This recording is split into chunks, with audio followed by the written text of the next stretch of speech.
कहानी है मेरे भतीजे अरसलान और इसकी बीवी सादिया की। ये दोनों पाकिस्तान से यहाँ इंग्लैंड आए थे अपने बच्चों के साथ एक बेहतर जिंदगी की तलाश में। बतौर इनकी अपनी बाजी, मैंने हमेशा उनकी होशियारी और हालात को अपने हक में मोड़ने की सलाहियत पर फख्र किया है। ये सिर्फ मेरी आंखों देखी हकीकत है कि कैसे उन्होंने यहाँ कामयाबी हासिल की, अपनी मेहनत से नहीं बल्कि अपनी चालाकी से। नए देश की चालें। जब अरसलान और सादिया यहाँ आए थे, मुझे याद है सादिया कितना परेशान थी। बाजी, यहाँ सब कुछ कितना महंगा है। अरसलान की तनख्वाह से गुजारा कैसे होगा। बच्चों की डे केयर, हम कैसे कामयाब होंगे। उसकी आवाज़ में मासूमियत थी, लेकिन अरसलान ने उसे तब असली रास्ता दिखाया। उसने आंख मारी, उसने कहा, सादिया, यहाँ का निज़ाम अलग है। डे केयर वाकई महंगा है, लेकिन हमारे पास एक और रास्ता है।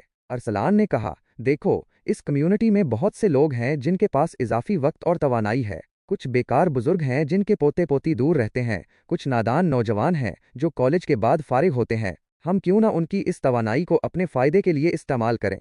सादिया पहले तो हैरान हुई, लेकिन अरसलान का जहन हमेशा मुनफरिद सोचता है। उसने कहा, हम बच्चों को उनके पास भेज सकते हैं, ख़ास तौर पर उन लोगों के पास जो बच्चे पसंद करते हैं। उससे उनका वक्त भी अच्छा गुजरेगा और हमारा खर्चा भी कम होगा। बदले में हम उनकी मदद का दिखावा कर सकते हैं, कभी शॉपिंग में, कभी उनके घर के छोटे मोटे कामों में। जब काम निकल जाएगा तो कौन पूछेगा।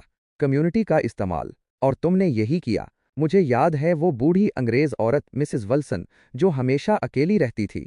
सादिया ने इससे बात की और आहिस्ता आहिस्ता बच्चे उसके पास जाने लगे। वो उन्हें कहानियां सुनाती, चॉकलेट देती और बेचारी समझी कि तुम वाकई उसकी परवाह करते हो। इधर अरसलान ने मकामी मस्जिद के इमाम साहब से बात की, जिन्होंने कुछ नौजवान तालिब इल्मों का बंदोबस्त कर दिया, जो कभी कभार बच्चों को स्कूल से ले आते थे। उनका भला हो, उन्हें क्या खबर कि इन्हें सिर्फ इस्तेमाल किया जा रहा है। और याद है वो पड़ोसन सारा, उसके बच्चे भी तुम्हारे बच्चों की उम्र के थे।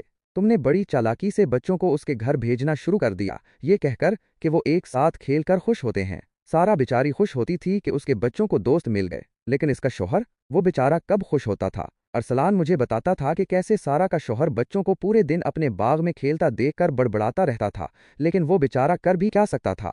बच्चे थे और सारा रजामंद थी। जब इन लोगों की ज़रूरत पूरी हो गई तो तुम लोगों ने आहिस्ता आहिस्ता उन्हें नज़रअंदाज करना शुरू कर दिया। कामयाबी की चालाकी। आज जब मैं तुम्हें देखती हूँ, अरसलान अपनी नई नौकरी में खुश और सादिया अपना छोटा सा ऑनलाइन बिजनेस चला रही है, तो मुझे यकीन नहीं आता कि तुमने ये सब कैसे कर दिखाया। तुमने इस मुश्किल वक्त में भी हिम्मत नहीं हारी, बल्कि दूसरों की सादगी का फ़ायदा उठाया। ये सिर्फ तुम्हारी मेहनत नहीं, बल्कि तुम्हारी चालाकी और लोगों को इस्तेमाल करने की सलाहियत थी। मुझे तुम दोनों पर हमेशा फ़ख्र रहेगा, मेरे शेर बच्चों। तुमने दिखा दिया कि कामयाबी सिर्फ पैसे कमाने का नाम नहीं, बल्कि रास्ते बनाने और फिर उन्हें तोड़ने का नाम